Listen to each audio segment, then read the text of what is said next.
Hello friends, and welcome to Text Messages. Our passage today is found in the book of Romans, chapter 8, verse 29. A couple weeks ago we talked about verse 28, so I'm going to include that in our reading. And we know that God causes all things to work together for good to those who love God, to those who are called according to his purpose.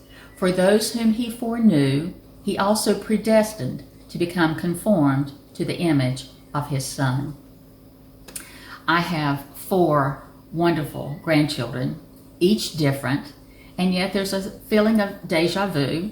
For when I see my grandchildren, I see echoes of what my children were like when they were little. I can't help but look for resemblances, not just in looks, but also in temperament and personality. It is both heartwarming and at times wickedly funny. My children will ask me sometimes, was I like this when I was this age? And sometimes the answer is, oh my, yes you were. Other times, no, not so much. That must come from the other side of the family. It is very rewarding to watch my children parent. Parenting is hard, and yet it is so important, because children come into this world with inherited traits, but they also come with God-given personalities, and yet they don't stay that way. The nurture, the way that we raise them, along with the experiences in their life, all these things come together and they become, they grow, they transform, they mature. In fact, we're all in that same process. We are not static. We have not become finished works of art. What we will become is yet to be seen.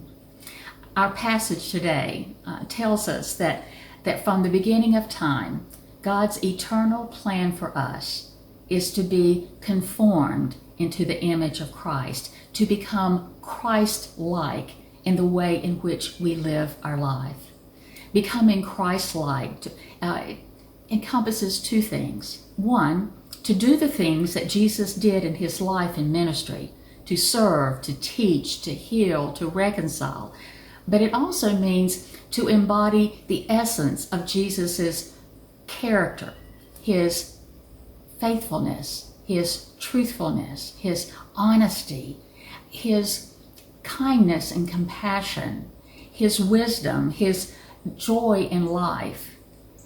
All of these things, we are to grow in Christ-likeness.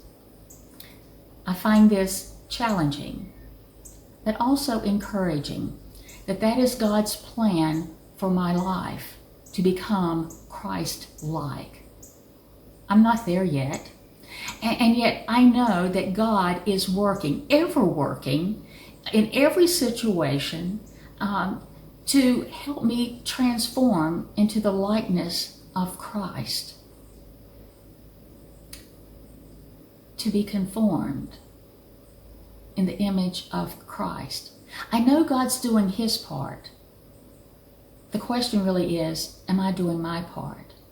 Do I truly desire for my thoughts and my attitudes and my desires, as well as my actions and reactions, do I truly want them to be Christ-like? To be conformed in the image of God. That is God's predetermined, preordained goal for our lives. Pretty amazing, don't you think? Until next week, I'm Susan Mitchell with Text Messages.